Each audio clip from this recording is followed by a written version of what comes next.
Alors pour ce montage, sur hameçon numéro 24, nous allons enrouler une soie jaune en 16/10, puisque c'est vraiment un hameçon de toute petite taille, donc il va falloir que tous les constituants de cette mouche soient de petite taille, adaptés en tout cas au numéro de l'hameçon.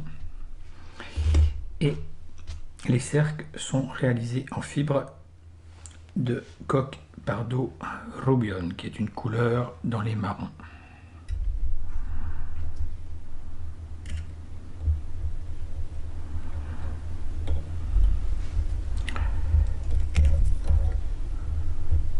Donc la longueur des cercles va être réduite à maximum la longueur de la mouche, la taille de la mouche.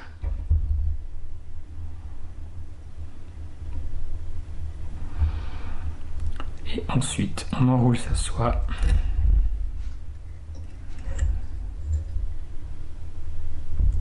jusqu'aux 3/4 supérieurs.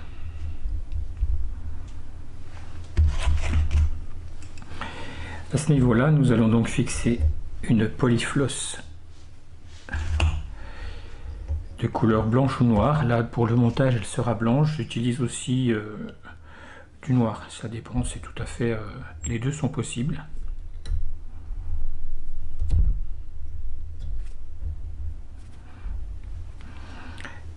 Et à ce niveau-là, on va positionner la polyfloss blanc ou noir. Les deux couleurs sont tout à fait possibles, hein. Il n'y a pas de souci, ça marche très bien avec les deux couleurs.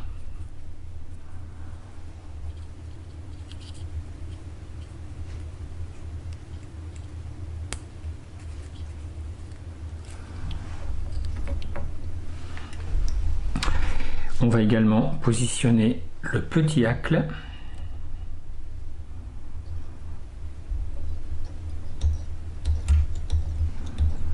ici. C'est un hacle gris, donc si vous avez la chance de connaître quelqu'un qui a des coques du Limousin, forcément ce sera l'idéal.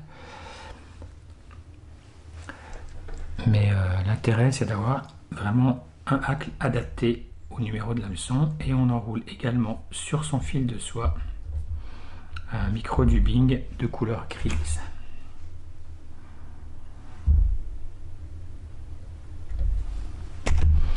Que nous allons donc enrouler en 8 pour confectionner un thorax.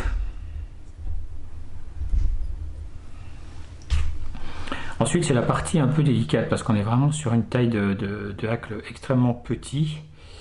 Et donc il faut l'enrouler le plus près possible de la hampe sans qu'il ne casse. Alors au début c'est un peu la galère, et puis avec un peu d'habitude on y arrive, hein, mais c'est un peu la partie la plus technique de ce montage.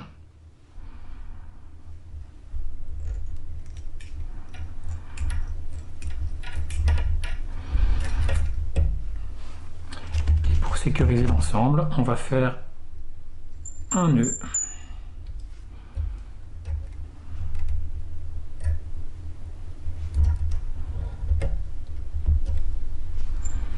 que l'on peut doubler par sécurité.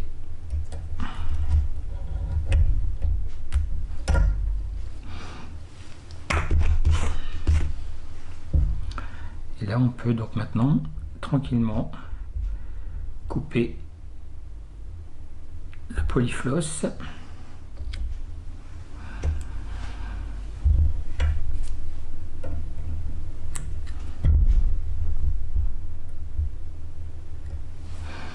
et mettre une petite pointe de vernis pour sécuriser l'ensemble du montage.